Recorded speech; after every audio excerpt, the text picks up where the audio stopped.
राजेश देखिए, strategy wise तो change किया ही है रूस ने अपने आप को। जिस तरीके से लगातार वहां पर हाइब्रिड वॉरफेयर दिखाई दे रहा है, उसके पहले चेतावनी भी लगातार दी जा रही है। ये कहा जा रहा है कि अगर अमेरिका के इशारे पर यूक्रेन नाचेगा तो हम भी उन्हें छोड़ने वाले नहीं है।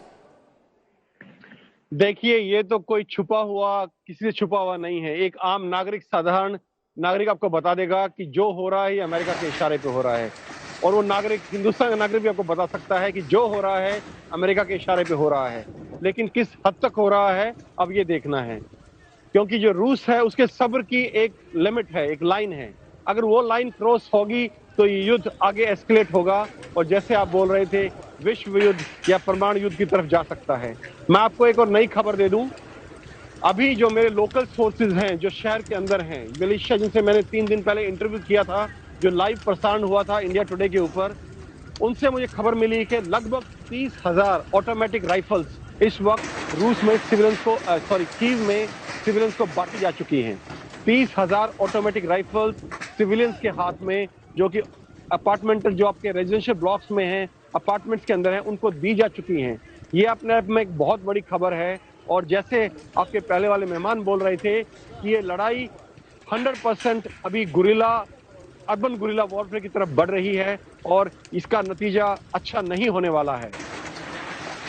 दूसरी मैं आपको एक और चीज जो पहले बोल रहा था, जो मिसाइल्स भी उन्होंने दी हैं, चाहे वो स्टिंगर हो, चाहे वो जेवलिन मिसाइल्स हो।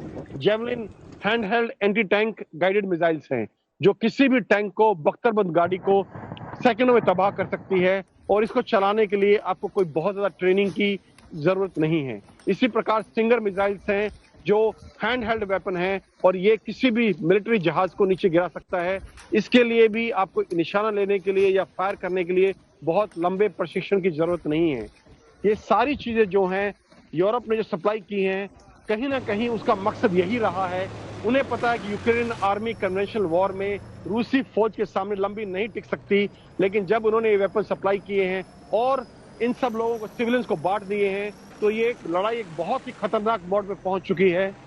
आपको एक खबर और मैं दे दूं, कल रात को मेरे पास एक व्हाट्सएप पे एक यूक्रेनियन वकील का मैसेज आया और वो मुझसे जानना चाहता था कि अगर कुछ लोग अमेरिका से आना चाहें, यहाँ पे सिविलियन लोग, उनके दोस्त, उनको फ्रंट लाइन पे जाना है, तो वो कैसे ज्वाइन कर सकते हैं।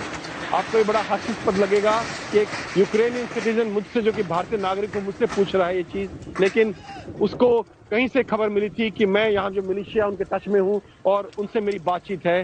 तो वो चाहता था कि ये जो अमेरिकन नागरिक आना चाहते हैं, उनको मैं यहाँ हथियार दिलवाने का और फ्रंट पे पहुंचाने का बंदोबस्त करूं।